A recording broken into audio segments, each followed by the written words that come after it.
Hi, I am Manuel Adrogué and I do classical taekwondo.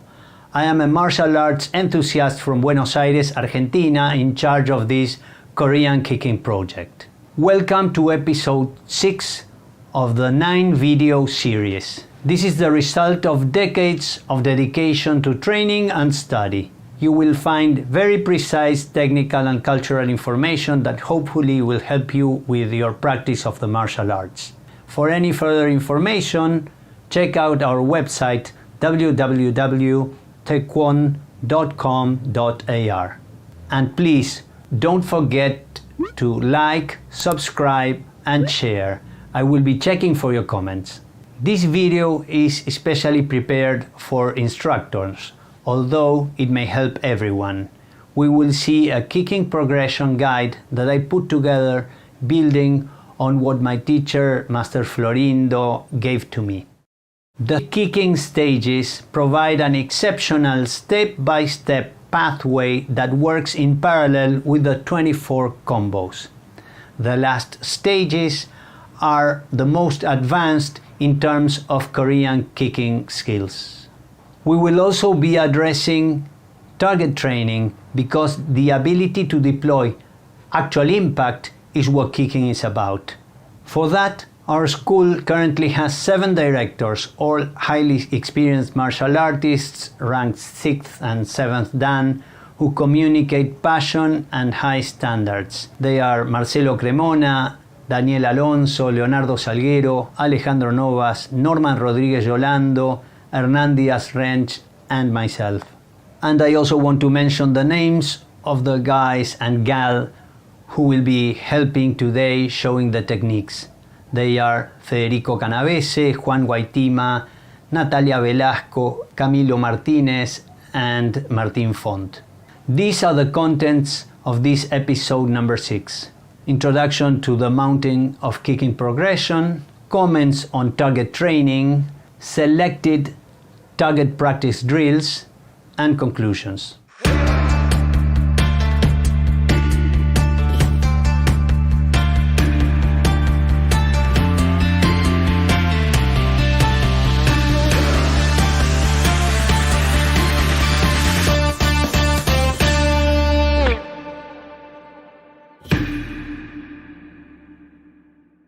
The mounting of kicking progression represents ascending to master kicker level. The picture describes the kicking skills that a student must master to access higher stages. We have established a progression of kicking techniques or ideas that will serve with some key stations. You will see a lot of jumping kicks in our program. Jump kicking requires an extra in explosiveness which strengthens your legs and gives power to your kicks. Since you will be landing very soon, you are forced to be efficient and cast away unnecessary motions. Jump kicking educates into the habit of holding your head high and your spine straight to allow the waist and hips to turn into proper alignment, as well as to move the axis forward or backwards without tilting to the right or left. In principle, you are supposed to land both feet at the same time, which obliges you to keep the body balanced and adopt a correct position of the feet while in the air. Not making noise means that you can distribute your weight in both feet and that you are relaxed, so that your muscles and connective tissue cushions the impact. This all results in a special ability to balance the body that exceeds kicking itself and is much appreciated at internal martial arts.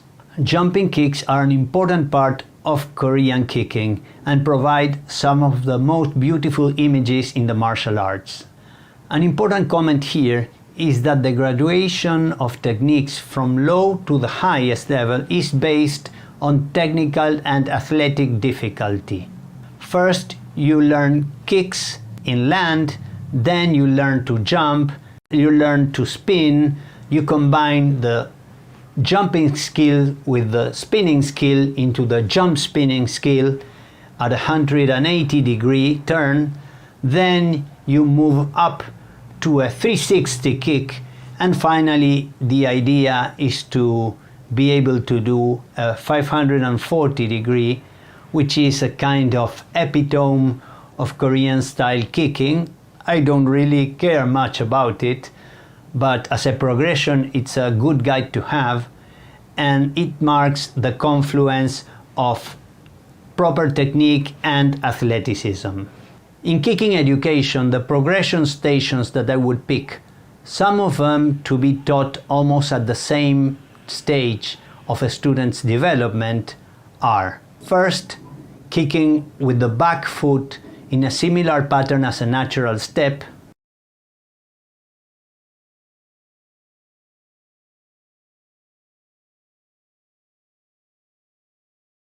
Then second, I would go to lateral alignment, which is most easily taught by side kicking backwards.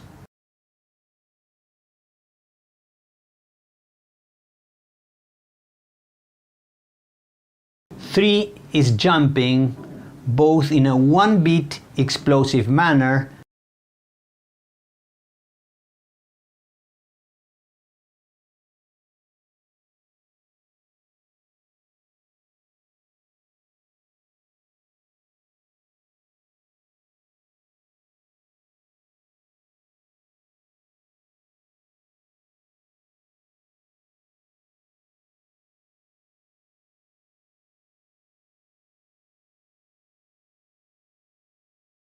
and the two-beat bicycle pedaling manner.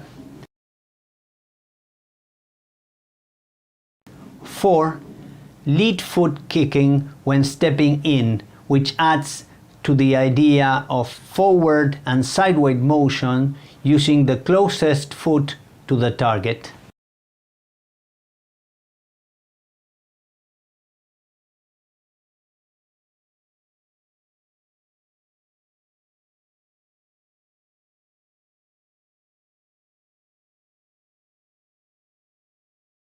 Five, the three chambers of the front, side, and round kick, properly understood, will help students to clearly understand those techniques.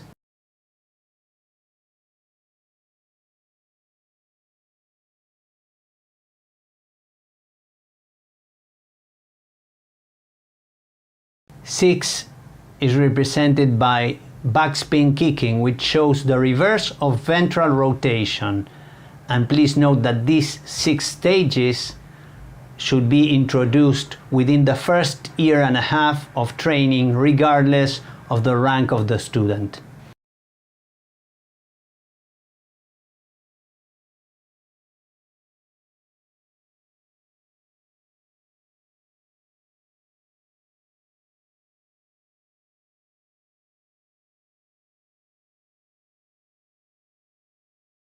Seven goes for slow motion kicking, which will help to develop balance, technique, and make evident if we are lacking the physical strength necessary to hold the kicks extended.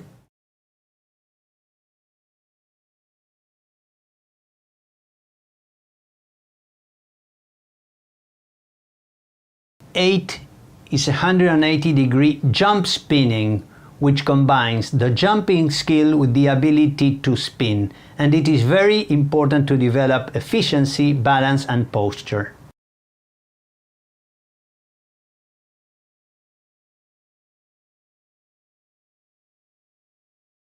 Nine is consecutive kicking, as the ability to shoot several kicks in a row without landing the foot, and that is very important to transit from medium to advanced level kicker. Stage 10 would be 360-degree jump spinning, which entails kicking with the forward foot after a full rotation of the body in the air, and that calls for good control of your axis and the ability to focus your kick with precision.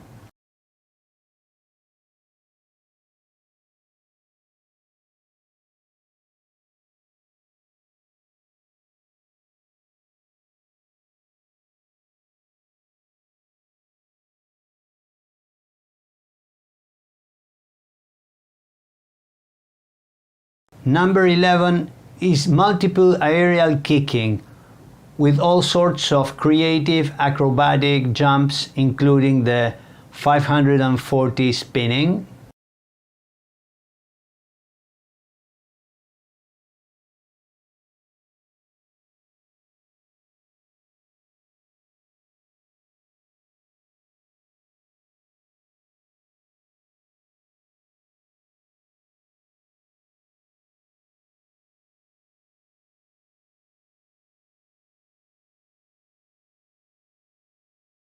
and 12th and last, short power kicking, which is the ability to make a strong impact with just 1 inch from the target, keeping balance and connecting the center of gravity with the target properly coordinated. If you are an experienced martial artist using this guide for your own training, I recommend that you pick the level that represents your current skill and make a habit to practice all the points up to there. Then, if you feel reasonably well at that point, I suggest that you climb up into the new skills, aiming to become proficient in the next 3 in the course of 3 or 4 months. The art of kicking is essentially about getting your weight off the floor and apply it into the target with speed, power, and precision. It is about efficiency and rhythm. You cannot learn how to kick by simply doing it to the air. You need to get used to connect your kicks with targets in a solid manner. Focus skill is the ability to adjust and match the plenitude of technique, its proper maximum extension with full alignment, with the distance where the target is placed. Matching the technique and the distance must be taught from the first stages of training, and it is how power and precision will be built. In classical taekwondo, as a general rule, we don't change the mechanics of a strike or a kick to make it suitable for a longer or shorter range. We have different kicks or strikes for each range, and until we reach black belt level, we don't adapt the technique. We either select a technique that is suitable for a given distance, or we modify the distance, sometimes in a very subtle way, to apply the technique we have chosen in its complete and proper shape.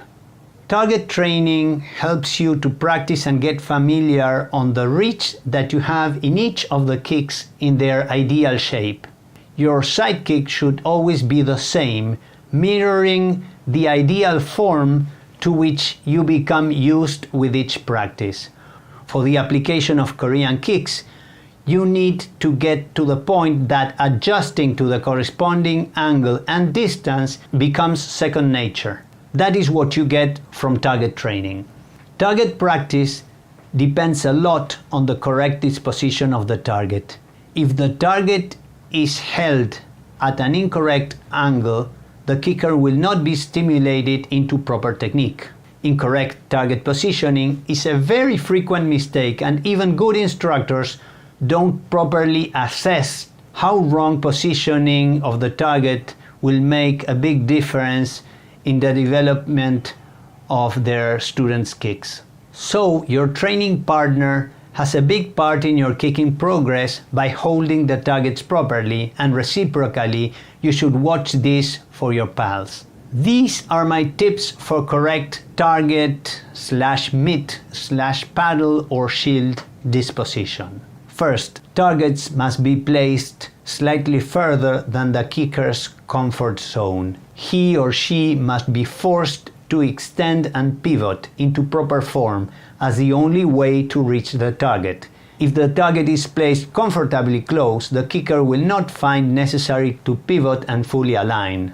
We need to force students into the habit of pivoting and aligning with every kick. If the targets are placed too far, the objective will become almost unreachable, and that will not incentivize the kicker. Second, targets must be placed in line with the center line of the person holding them. This is important because martial arts train us both in conscious level and subconscious level. Proper disposition will teach the striker to read the correct angle of attack in relation to the body disposition of the person holding the target. It will prevent accidents and it will educate the target holder on the correct way to exert force and improve rooting. Third, respect the ideal plane of the kick, ensuring perpendicular contact. For example, the side kick travels on a horizontal level with a downward intention, as if stomping, and thus the target should be held vertical, never facing down. In the round kick, in principle, hold the target at the center line of the holder, facing sideways, to encourage full pivoting and complete hip rotation. If the target is held outside the figure of the holder and facing down, the kicker will be stimulated into kicking up diagonally with insufficient pivoting, lacking hip use and full extension. Defective kicking as that may prove to be strong, but it lacks the precision and is based only on force. This is the exact opposite of the Korean kicking method. 4. Understand the strengths and weaknesses of the different types of targets. Big targets such as shields and heavy bags are good for momentum kicks, but sometimes cushion the impact and hinder high kinetic energy percussive types of strikes.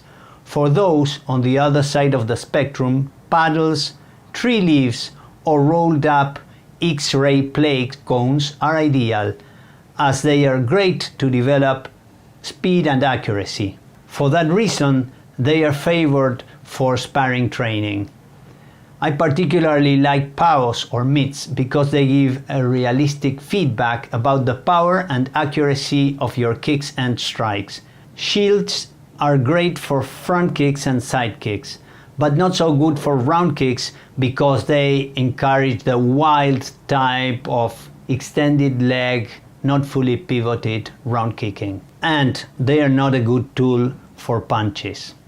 So training against different types of targets will provide different resistance levels and will work on your proprioception ability to adjust movements as dictated by the resistance of the target. Now let's see some drills that you may find interesting, some of them having a basic and an advanced version. With my advanced students, typically we first do a couple of the basic versions before performing the advanced one.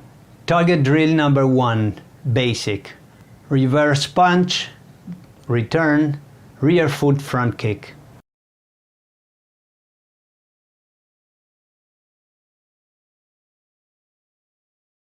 Target drill number 1, advanced. Reverse punch, jumping front kick with the back foot.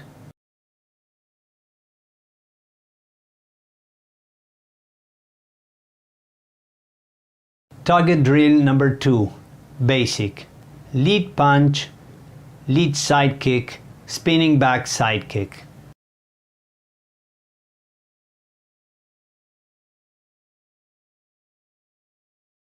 Target drill number 2, advanced. Lead punch, 3 consecutive side kicks, 2 consecutive spinning side kicks.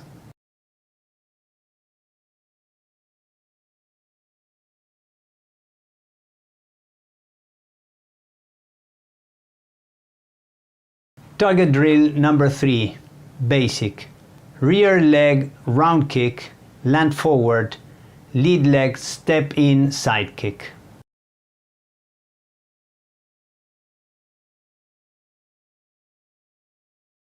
Target drill number 3, advanced. Rear leg round kick, land forward, lead leg step in side kick, lead punch, jump spinning back side kick, land forward.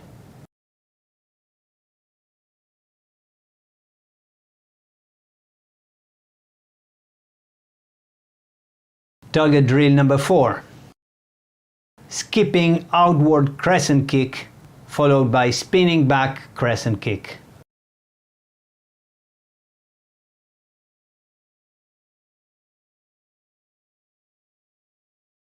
Target drill number 5, basic. Step in, high round kick, step in, high reverse round kick, land your foot, side kick.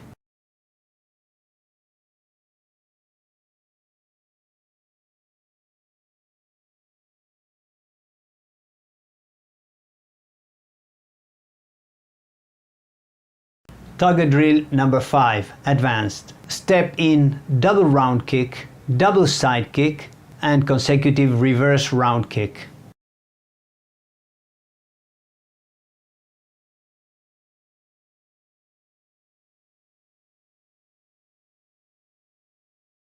Target drill number 6.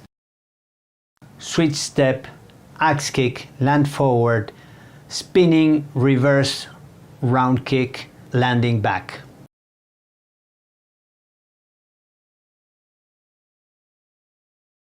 Target drill number 7, basic. Step forward, spinning back, round kick, land back.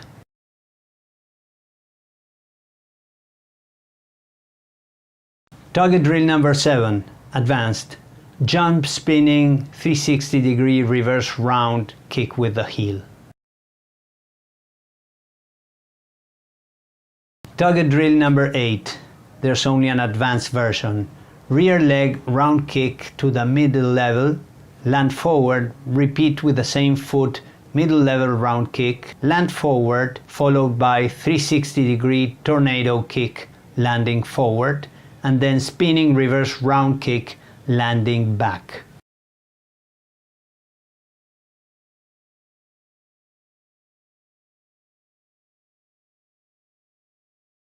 Target drill number 9, there's only an advanced version. Step in side kick, land forward, repeat with the same foot, a side kick, and then jumping, spinning, 360-degree side kick with the same foot, land forward.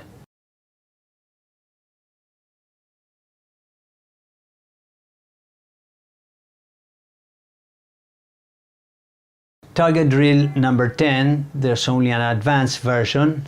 Step in round kick, step in round kick, spinning reverse round kick landing back, and jump spinning 360-degree reverse round kick.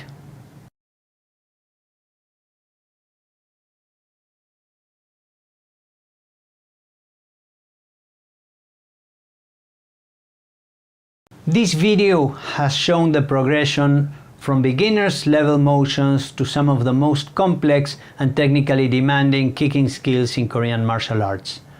Of course, kicking is not just good technique or physical ability, but the skill to be able to apply those techniques in actual combat. The truly advanced martial artist will be able to instinctively make proper judgment of distance, time, opportunity, suitability, and other factors using a technique to overcome an opponent. Self-protection and sparring are different specialties, and kicks are tools to serve their purpose. But training kicks as a special martial arts method also serves for the purpose of health preservation and is an art form that will assist practitioners to attain a higher control over body and mind. It is from this perspective that I invite you, whichever your current kicking level is, to try to climb a little higher in this mountain. Rest assured that the effort will not be in vain. I hope you liked this video. If that is the case, please comment, subscribe and share. I will be checking for your feedback. The next episode will be following soon. And remember, as martial artists, we all have the obligation to keep up with our training for a strong body, a wise mind, and a caring heart. You all stay safe.